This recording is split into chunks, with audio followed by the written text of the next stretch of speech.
Join me on my tour of London for the top chocolate and patisserie stores. Let's not forget the best hotels where some of them have their own patisserie shops and wonderful high teas.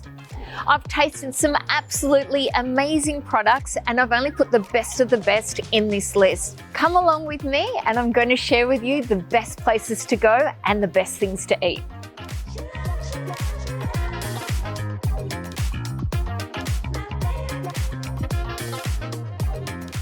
I went for the pecan caramel tart, which is not necessarily the best seller, but it just looks like it has a lot of texture and well balanced. I can smell the vanilla already.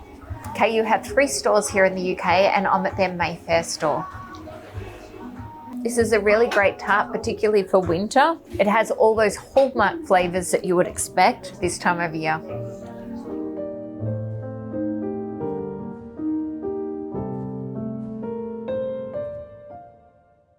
I'm here at Cédric Grolet in London at the Berkeley Hotel. Cédric's products are very unique. They're all handcrafted and he himself is extremely creative and innovative. I can't wait to see what they have inside.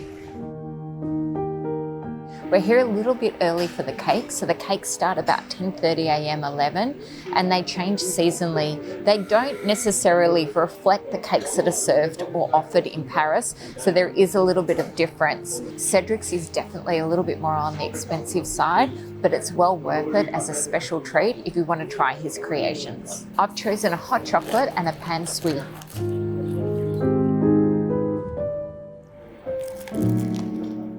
Perfect buttery layers and really good quality chocolate. It's fantastic. It's quite large, so definitely one pastry for 2 people would be fine.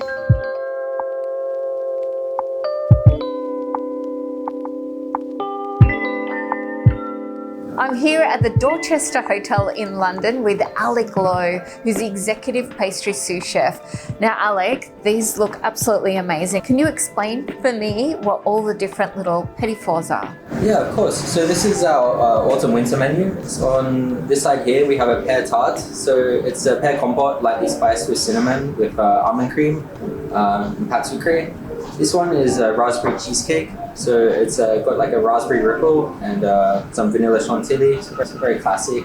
Again, a super classic vanilla Saint Honoré, vanilla pastry cream, vanilla chantilly, caramel. One is a little chocolate hazelnut Paris breast. So hazelnut praline, chocolate chantilly, chocolate patisserie. Is this a signature mold for the Dorchester? Yeah, so it's our bespoke signature mold. Again, to reflect the flower shop, just a little flower. And yeah, we rotate seasonally as well. And are these just available in store or do you use these as room amenities? Predominantly just in store. We have a few different other things for amenities. We do use sometimes for amenities. Depending, we'll change the colors to match themes as well for like bespoke amenities.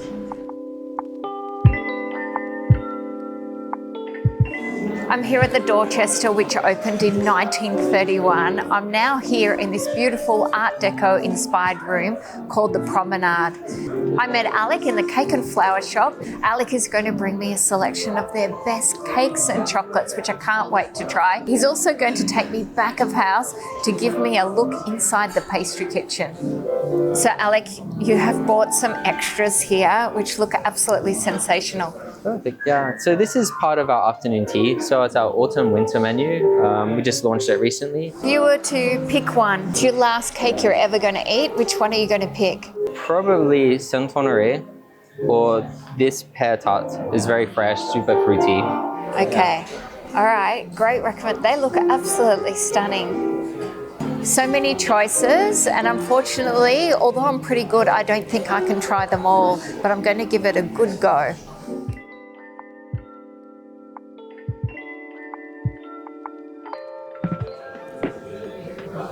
So light and refreshing, and often when cakes are glazed, the glaze can be a little bit too thick or a little bit too much gelatin. The balance in this cake is absolutely superb. I think it's important to note, if you have a look at the selection of cakes they've got here, is they're all quite small and they're all really light. So when you're trying multiple cakes, they've got the perfect balance of flavour, sugar, fruitiness. That is absolutely superb. Next is a pear tart. Chef Alec recommended this as well as the Saint Honoré, so I think I'm going to try both. This also is really light, which is perfect. Pears are in season and the pear flavour is beautiful. That little touch of acidity balances really well with the almond base, and it's a beautiful buttery shortbread case. St. Honoré is next, a French classic. I'm sure it has a little bit of an English twist. What's interesting about the St. Honoré is most patisserie exams around the world require you to make St. Honoré because it requires so much skill. Puff pastry, you've got choux pastry, you have to be able to caramelize sugar, and you have to be able to work with crème pâtissière and cream. Let's take a look. I should have bitten that in half and shown you inside, because to fill this tiny little profiterole with so much crème pâtissière is impressive in itself.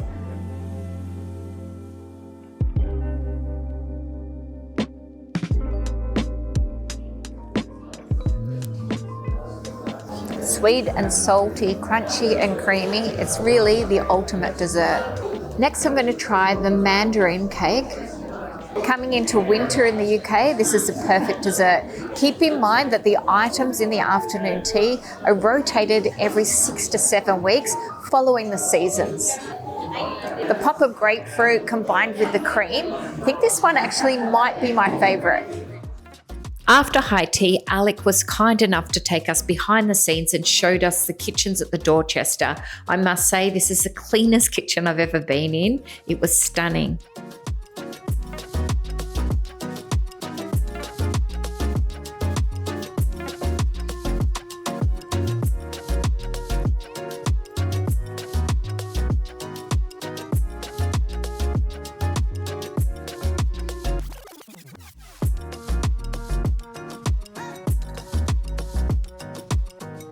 I'm here at the Claridge's Patisserie, part of the Claridge's Hotel. So this is actually a separate patisserie, which you have to go around the back to find. I've picked the blackberry petit gâteau, which I'm going to have a taste of. They've just popped a little St. Honoré down, which looks magnificent. Puff pastry layers, profiteroles with toffee, filled with crème pâtissière, chantilly cream on top. Looks amazing.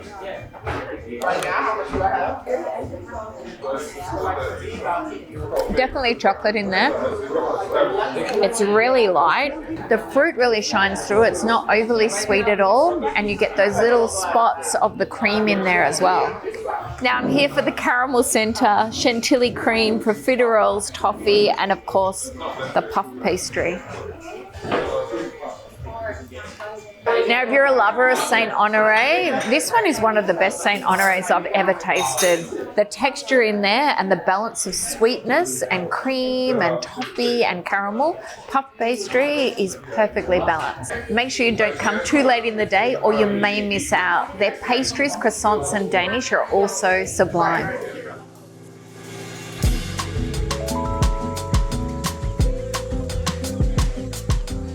Arôme Bakery has been high up on my list. Unfortunately, I'm eating so much that I can only try one thing. This is their honey butter toast that I'm trying, which is their biggest seller. People are queuing for 30 minutes to an hour to secure this beautiful delicacy.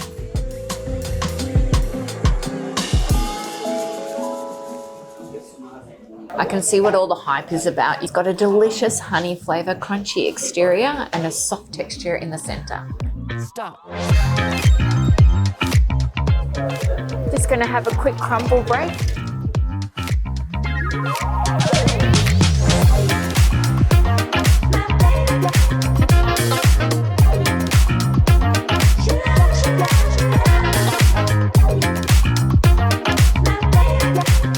I got myself a box of the Barnaby chocolates. Now these are such a simple concept but very well made.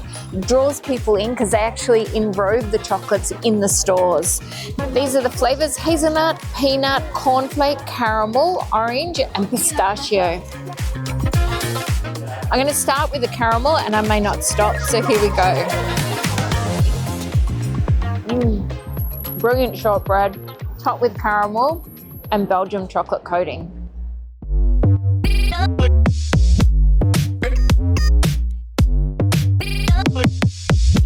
Here we go. This is a lot for one person in one day, but I think I've got it in me. Hard caramel. Oh, look at that inside. Cheers.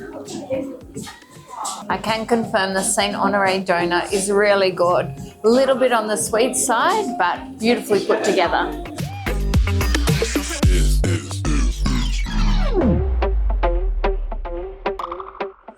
Now I'm here at Chestnut Bakery. This croissant has won Best Croissant 2 years in a row in London. So I'll be the judge of that. Yeah, I think they're pretty much spot on with their judging. That is amazing. Buttery layers. They've actually warmed it slightly for me as well, which is a really lovely touch. But there's so much to choose from in the counter. But it'd be rude not to try the best croissant in the UK. They have 3 stores. The store I'm at here actually has their production facilities downstairs. But wow, what a croissant.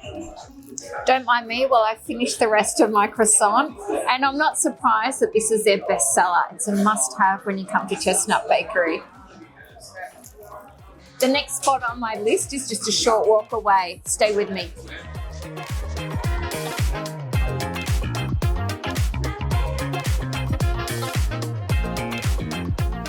Probably doesn't surprise you, but I went for the Chocolate Heaven cupcake, which is always on the menu and very, very popular. I'm literally going to sample it out the front of the shop. I can tell already it's really moist chocolate cake. This is going to be very unladylike, so if you want to look away, do so now. Oh, that's good. You can tell it's good quality chocolate. Rich, decadent, and very moist, but I think you could eat more than one. Well, I know I could. Here at Birley Chocolates, and I'm going to give you a little sneak peek behind the scenes. Come with me.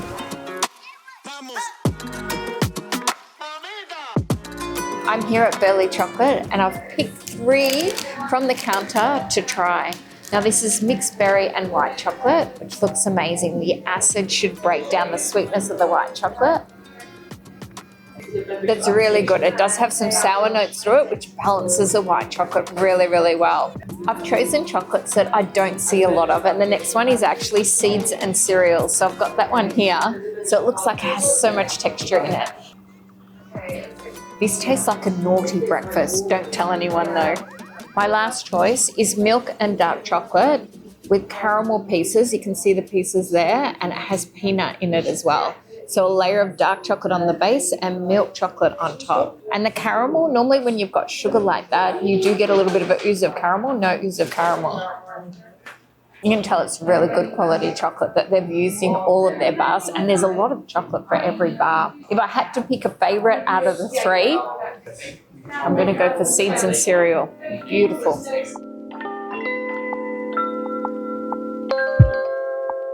I'm here at Mount Chocolates in Notting Hill. Such a beautiful street. Come with me and we'll take a look inside.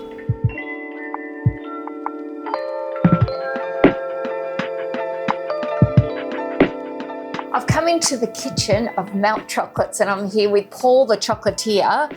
Now, Paul, I could spend days going through these advent calendars. Can you tell me a little bit about them? First of all, welcome to Mount Chocolates. What we have here, our advent calendar range that we've slowly built on over the years, and it's taken a lot of inspiration from the staff and people that work within Melt. So we get the opportunity to design, take inspiration also from everything we walk past day to day. Because we're in Notting Hill, so lots of inspiration there. If you didn't pick up on that from the beautiful colours. So can you show me through what's inside? Because I know I'm going to have to take one of each back home to Australia. No worries. Well, we'll start with the log cabin one. Is when you open up these doors at the front and you've got all these little boxes inside. It's got a little bit about sort of that warmth feeling and everything inside. But let's not forget the chocolates and the treats inside. Well, that's the most important thing at the end of the day, isn't it? We could do all of this, but if the stuff inside isn't yummy and delicious, then that's no point. And I love the element of surprise. So when you go in there, you don't actually know what you're going to get. So can you take us through some of the other advent calendars? So we're going to head down to Portobello Road and we've got our Portobello advent calendar here. We want it to be indicative of the area, you know, with the brightly coloured houses, all the different shops and everything that you find along the way. Prime real estate here with Mews, right? Well, of course, you have to put yourself front and centre, don't you? So then we're going to slide. Thank you very much. I want to have a look inside. Oh, that is beautiful. All right, let's see. What have I got there? Look at that, a rocking horse. So we have 5 different advent calendars, and they explore all the different types of chocolate and variations in chocolate you can get, from filled chocolates to individual solid chocolates to nice big sharing bars. So I'll tell you what, because you've been waiting so patiently, why don't we go make some of these advent calendar chocolates? Never thought you'd ask. This is exciting for me to actually come into someone's home, their kitchen, and make some chocolates. So which one are we going to be making? So we're going to be making the one at the front here, which is the horchata tea praline. So where do we start? So we start off, we've got some melted cocoa butter here, and blend our horchata into more of a paste that's going to mix through. Now what we're going to do is we're just going to fold our paste in with our hazelnut praline paste, giving it a really good stir. So what we've got here to add in is we've got some gold chocolate, which is sort of, it's a newer version of white chocolate. It's not only the cocoa butter that's going to set this filling, but we have cocoa butter in the chocolate as well that is going to contribute to the beautiful flavour, but it's also going to contribute to the setting capacity of the filling. So once this sets, you coat it in chocolate? Yes. So we cut it up, we send it through our enrobing machine, coat it into milk chocolate, and then we sprinkle just a little bit of those horchata tea leaves on the outside. So now can I try one of these? Go for it, dig in. That is absolutely sublime. It's beautiful. You've got the subtle notes of the tea, the hazelnut shine through, and that gold chocolate is magnificent. Now these chocolates are absolutely superb, and I highly recommend that you make a trip to Melt because you don't want to miss one of these chocolates. If you can, get some of their packaging, which makes a perfect gift or an ornament within your own home. It's really sensational. After finishing up our chocolates, we also got to sit down with Melt's owner, Andrew Nason, inside their yurt. It's where they host their cacao ceremonies. It's a really unique experience. I hope you enjoyed my whirlwind cake, chocolate and patisserie tour of London. It was absolutely divine. I did pack a lot into a short period of time. I recommend that you take your time and enjoy all the chocolate and patisserie stores that I recommend. You won't be disappointed.